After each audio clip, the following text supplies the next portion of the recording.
नंतर सर्व बहुजन महापुरुषांना विनम्र अभिवादन. गेल्या 30 दिवसापासून आणि त्याच्या अगोदर बी बऱ्याच वर्षापासून या देशातली शिक्षण व्यवस्था गांधी, गोळवलकर आणि हेगडेवारवादांनी संपुष्टात आणायचं षडयंत्र केलेलं आहे. आता आमच्याकडे सगळं यायचं आहे.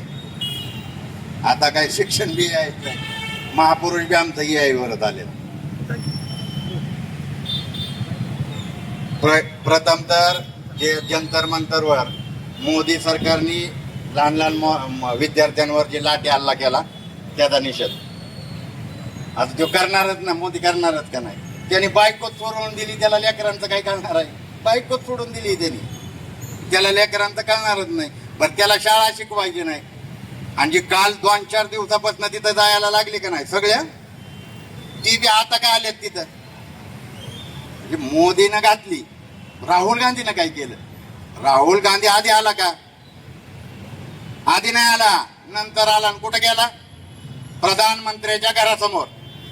काय करायचं होतं त्यांना? काँग्रेसला करायचंय काय? काँग्रेसला त्या पोरांना मारून टाकायचं होतं, मग त्यांना सरकार बनवायचं. म्हणजे भाजपचं झालं की काँग्रेसचं, काँग्रेसचं झालं की ईव्हीएम कोणी आणली, त्याला लागू कोणी केलं? भाजपनी. इंदिरा गांधीनं आणली आणि ही भाजपवाली लागू करतात. खाजगीकरण कोणी आणलं? काँग्रेसने. त्याला लागू कोण करतंय? भाजप. शिक्षणाचं खाजगीकरण, सगळं खाजगीकरण हे कोणी आणलंय?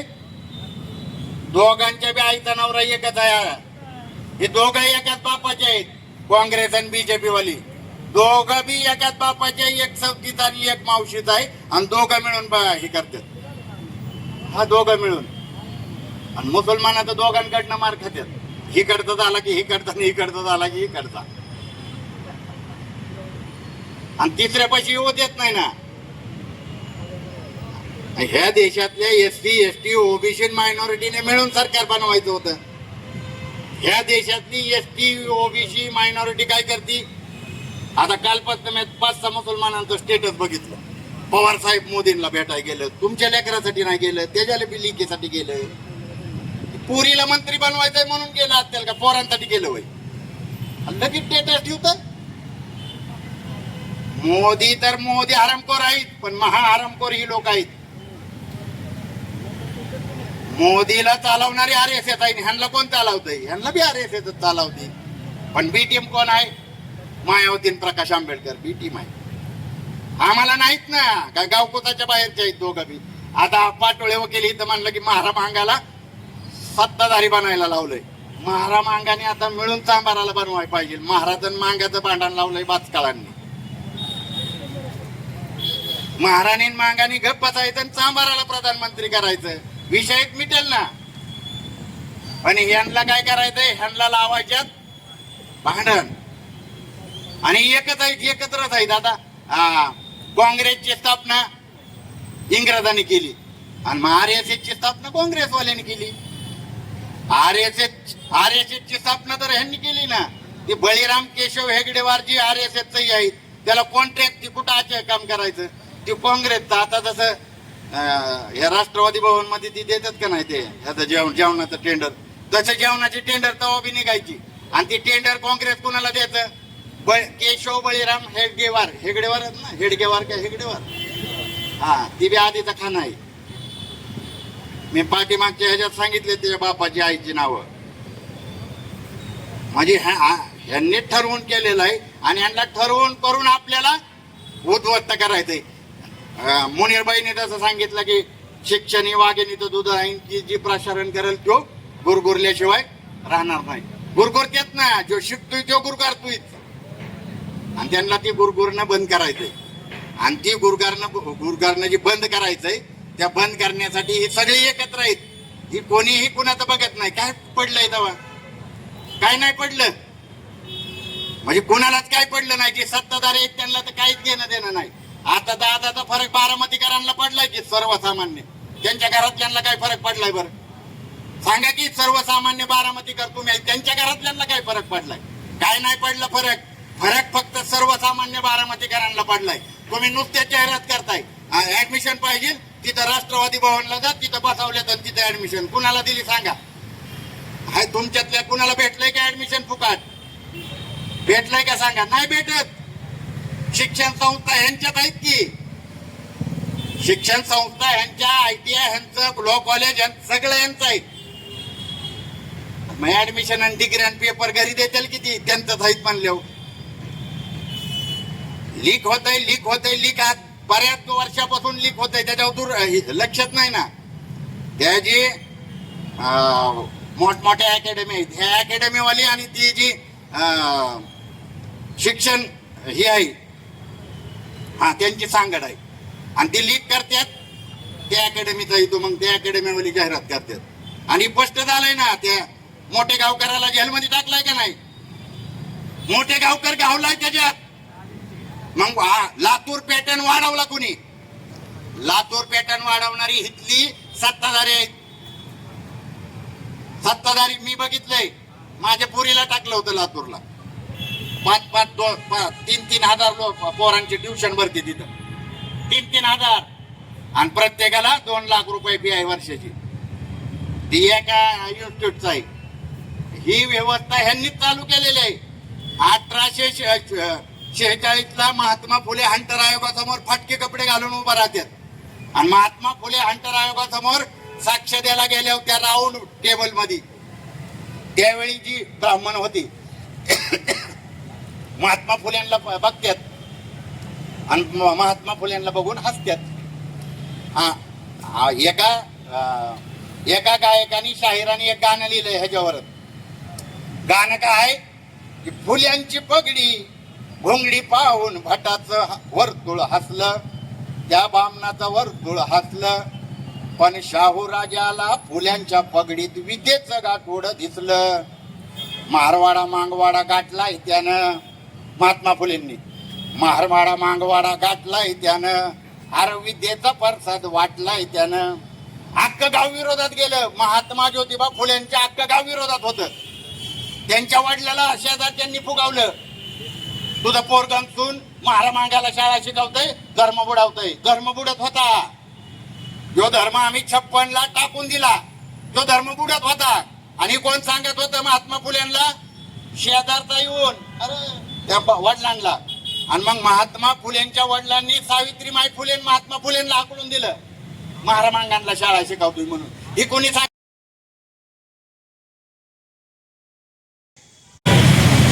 सावित्रीमाई फुले जायचे पोरींना शिकवाय.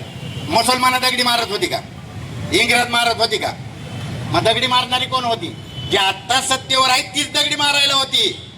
जी आत्ता सत्तेवर आल्यास तीच शेण फेकत होती. का दुसरा कोणी मुसलमानांनी इंग्रजांनी अडवलं नाही? अशा परिस्थितीत ही जी व्यवस्था आहे, ही व्यवस्था जर बदलायची असेल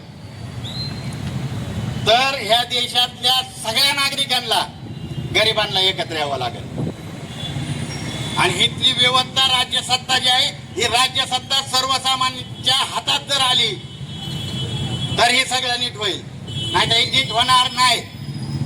नेटचं पेपर घरी जातात त्यांचे, जातात का नाही? घरी जातात, घरना सोडवून देतात. आमची पोरं मरमर मारतात. आणि ती तेवढं करून त्यांच्यावर आता 450च्या पुढे गेलं ना एसटीला. एसटीचं मेरिट आता 500च्या पुढे गेलंय. आणि नुसता कालवा चाललाय, फक्त कालवाय. ही सरकारची दावा आहे, यांनाच आरक्षण आहे, एसटीला आरक्षण आहे. आणि तुम्ही बिगर आरक्षणाचं खाल्लं ती तुम्ही हक्कटलं अप्लाय केलं का? शेती महामंडळ, शेतीचा असेल कुठला बी विषय घ्या. महाराष्ट्र सरकार 1960ला महाराष्ट्र राज्याची स्थापना झाली. तेव्हापासून जर श्वेतपत्रिका काढली महाराष्ट्र सरकारची तर सगळ्यात जास्त यांच्या पाहुण्या रावळ्यांना फायदा झालाय. आम्हाला काय भेटलंय तेव्हा? महात्मा फुलेचं ती 50,000 रुपयाचं एकदा लोन कधी घेतलं तर ती फेडणं झालं नाही म्हणून तो डिबार झाला. परत ती महामंडळाचा विषय राहिला नाही. आमच्या त्या ह्याच्यात 4-5 महामंडळ अजून झाली, त्याला निधी नाही. त्याला इमारत आहे का? अन्नभाऊसाठी महामंडळाला इमारत, त्याला निधी नाही, त्याला इमारत नाही. आणि पाठीमागच्या 10 वर्षापूर्वी त्याचा अध्यक्ष केला एका शेड्यूल कास्टच्या आमदाराला. त्याच्यात दाखवला घोटाळा आणि बिचाऱ्यात त्याला जेलमध्ये टाकला आणि खाणारा इकडे गपची बसला. जेलमध्ये आमचा माणूस गेला की बदनाम झाला, सगळं झालं. त्या मग ही जी आहे ही व्यवस्था जी आहे ही व्यवस्थाच जातीय मानसिकतेतली आहे. ही मनूची व्यवस्था आहे आणि ती मनूची व्यवस्था उद्ध्वस्त करून फुले शाहू आंबेडकरांची समतामूलक व्यवस्था या देशात जर आली, प्रस्थापित झाली तरच हे प्रश्न संपणार आहेत. नाही तर रोज ही आवाजूनच पुढे आहेत. रोज रोज रोज रोज एक एक प्रश्न उभा करतात. आता त्या 3 दिवसापासूनच ना 3 दिवसापासून सगळी तिथे यायला लागली. किती दिवस झालं सोनम वांगचूक उपोषणाला बसलेलं? 21 दिवसानंतर त्यांना तिथनं उचलून नेलं. मग त्याच्या आधी राहुल गांधीला, पवार साहेबाला, उद्धव ठाकरेला कळालं नव्हतं का तिथं जायचं? मोदी तर येणारच नाही ना, मोदीच्या विरोधात आहे. मग तवा ह्यांना कळालं होतं का? नाही. ही तवर गेली नाहीत. तेव्हा पेटलं का नाही? आता त्यांना वाटलं की ह्याचा बेनिफिट आपल्याला, एक इकडं उपोषणाला बसतो, एक प्रधानमंत्रीच्या इथं. मग तुम्ही केलं का नाही? लीक होत होतं, पोरं मरत होती, तो विरोधी पक्ष नेता होता, तुम्ही का नाही भांडला आधी? आतमध्ये भांडले नाहीत. मग आता पोरांनी सगळं केलं. पोरांनी केल्यावर आहे ते ह्याच्यावरती ते ह्याचं बेनिफिट गेला आणि ती आंदोलन हायजॅक करायला आली. पण ती पोरं बी एवढी हुशार आहेत. ती पोरांच्या मुलाखती बघितले का? ते एक पोरग म्हणतंय माझा नेता मीच आहे, कोण नेते भीती नाहीत आमचा, आम्हीच नेता. म्हणजे तिथं बी यांचं काय झालं? दाळशी जाणार. म्हणून ही जी दोन्हीकडनं नाटक सुरू आहे. काँग्रेस बी बीजेपी बी एकच आहेत. शिवसेना तिथंच आहे ना, तिथंच आहे. शिंदेची काय आणि उद्धव ठाकरेची काय तिथंच एकाच आहे. आता 25 वर्ष एकत्रच नांदले तर आता म्हणतात नाही ती आहे. मग तुम्ही आता म्हणतो ती तर खरं का? तुझा बाप म्हणतो ती खरं? आम्हाला सांग की काहीतरी. दोन्हीकडे बी एकनाथ शिंदे आता ते वर्गीकरणाचं विरोध करणारी बी RSSची आणि समर्थन करणारी बी RSSचीच आहेत. एकनाथ शिंदे आहेत का नाही? हिकडनं ह्यो तिकडनं एक महागाला शिव्या देतो, ह्यो महाराला शिव्या देतो, इकडनं महापुरुष तिकडनं महापुरुष. माझ्या ती बघत बसलेत, माझ्या ती बघतेत आणि आमचा विरोधन समर्थन चाललंय. कशासाठी? त्यांना खुश करायसाठी. दोन्हीकडनं बी त्यांनाच खुश करायचंय. पण भाजपला तर करायचंय. भाजपला करायचंय तर उत्तर प्रदेशात करावं. बहुमत आहे ना, भाजपला करायचंय. सुप्रीम कोर्टाने सांगितलंय, सुप्रीम कोर्टाने बरंच काय सांगितलंय, पण हे करत नाहीत. हे फक्त वाद लावतात. वाद लावून त्यांना परत बहुमत आणायचंय महाराष्ट्रात. बहुमत आणायचंय म्हणून हे सगळं षडयंत्र आहे. तर ह्या षडयंत्राला भारतीय म्हणूनच आता काय तुम्ही जातीचं धर्माचं काय काढत बसताल तर एक बी जात एक बी धर्म आपला शुद्ध राहिलेला नाही. अमेरिकेच्या संस्थेने, भारतातल्या संस्थेने, आपल्या देशातल्या जगातल्या लोकांची हे केलेलं आहे, काय म्हणतात त्याला, टेस्ट. आणि त्याचा रिपोर्ट आहे की एकाचाही DNA शुद्ध राहिलेला नाही. म्हणजे सगळी ग्राइंडर मिक्सर आहेत. सगळी तुम्ही पवारांनाच नाही, सगळी ग्राइंडर मिक्सर आहेत. कोणीही शुद्ध राहिलेला नाही. त्याच्यामुळे भांडण्याचा प्रश्नच येत नाही. आणि पोरांसाठी तुम्ही मोदीला कळणारच नाही हो. त्यांनी बायको सोडून दिली, त्याला लेकरा बाळाचं काय त्याला बायकोच काय पडलं नव्हतं, त्यांनी सोडून दिली. बिगरला तलाक काय म्हणला नाही, ती मुसलमानांना म्हणतो 3 तलाक करायचं. त्यांनी कायदा केला ना, त्याच्या बायकोला अशी सोडून दिली. लेकरं नसल्यामुळे त्या लेकरांचं काय बघणार नाही. बघायचंय कुणाला? भारतीयांनाच बघायचंय, नागरिकांनाच.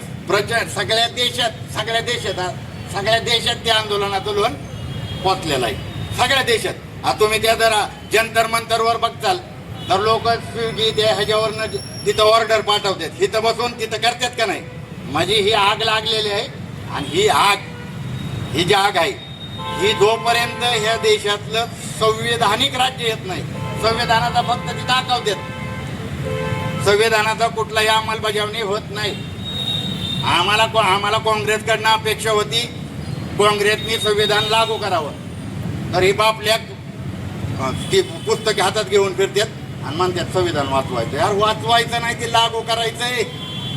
आणि वाचवायचंय, मग वाचवायचंय म्हणल्यावर आम्ही एडपाट, आम्ही लगेच चला निळा झेंडा बघितला तर मागे जातो. तर जय भीम दर मानला ना दुसरा, काय घेणं देणं नाही, लगेच त्याच्या मागं तो वड्याला नेऊन आम्हाला पहिला कापतो. असंच आहे आमच्या नदीच्या पलीकडे बी जय भीम म्हणलं की तिकडे जायचं, वड्याच्या खाली जय भीम म्हणलं की काहीच बघत नाही गिळ आला. ही सगळी फसवणारे अवलादे आहेत आणि हे आपल्याला फसवतात, आपल्याला फसवतात. मग त्याच्यात धर्म आणतात, त्याच्यात जाती आणतात. जाती धर्माचा काही संबंध नाही, जातीचा तर काही संबंध आहे. जाती तुम्हालाच माहित आहे, जाती हे जनावरांच्यात असतात, माणसांच्यात नसतात. जनावरांची केस बघून आपण ओळखू शकतो कुठल्या जनावरांचे. माणसाची केस बघून ओळखेल का कोण? मराठीची ही आहेत, बामणाची ही आहेत, मारवाडीची ही आहेत, ओळखेल का? बरं टॉयलेट जनावरांची बघून आपण ओळखू शकतो का नाही? कुठल्या जनावरांची टॉयलेट आहे? कोंबडीचा, शिर्डीचा, बदकाचा, सगळ्यांचे टॉयलेट वेगवेगळे आहे. 20 जातीची 20 माणसं जर तिकडे कॅनलला बसवली हा, आणि प्रांतला तहसीलदाराला आणि सीओला नेताना ओळख बरं म्हणायचं आता ह्याच्यात गुजर कुठला, मराठा कुठला, मातंग कुठला, ओळखेल का? मग ही आपल्या सगळ्यांना कळतंय की बाबा ही खोट आहे. एखाद्याला जर आता तिथं जी आंदोलनं करतात किंवा कॉलेजला पोरपुरी जातात, त्यांना प्रेम झाले होते बघतात का जात, त्यांचे आई बाप बघतात आणि सगळे बघतात, सगळीच बघतात आणि आमची बी बघतात. तर आमच्याने एकाला मारलाय का नाही तिथं औरंगाबाद मध्ये कार्यक्रम? अरे शुद्ध नाही कोण राहिलं, कशाला आता काय बघताय? काहीच नाही. त्याच्यामुळे ही जी व्यवस्था आहे, ही व्यवस्था सगळ्यांना बदलावी लागेल आणि व्यवस्था बदलून नवीन फुले शाहू आंबेडकरांचा तिसरा पर्याय इथे. मोदीला RSS ला जर कोण थांबवू शकत असेल या देशात तर तो फक्त आंबेडकरवाद आहे. दुसरा कुणीही थांबवू शकत नाही, कुणाच्यात ताकदच नाही. आणि त्याची सुरुवात ही झालेली आहे. त्याचा रिझल्ट 2027 येईल. मी पुन्हा एकदा विद्यार्थ्यांवरती लाठीचार्ज करून अमानुषपणे मारहाण करणाऱ्या मोदी सरकारचा आणि आपल्या हक्क अधिकारासाठी भांडणाऱ्या तरुणांना झुरळ म्हणणाऱ्या त्या CJI चा बी निषेध करतो आणि थांबतो. जय भीम, जय भारत.